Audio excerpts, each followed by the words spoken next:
The Foucault pendulum at the Chicago Museum of Science and Industry is used as a demonstration of the rotation of the Earth.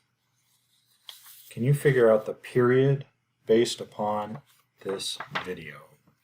So in the video, it shows the Foucault pendulum moving back and forth, but I've included a timer as well.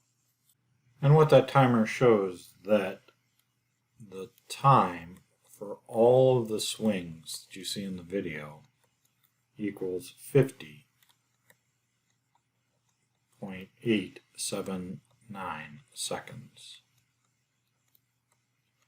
The next thing you need to do with the video is count how many cycles or oscillations there are.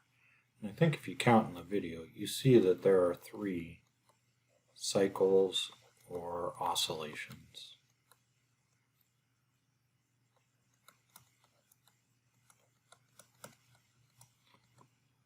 The question is asking for period, and so that's the amount of time for just one of those cycles, and it's in seconds. And so I could kind of say that period equals time for all of the cycles divided by the number of cycles. So if I substitute and solve, the period equals 50.879 divided by 3. And I find that the period equals 16.95933 seconds.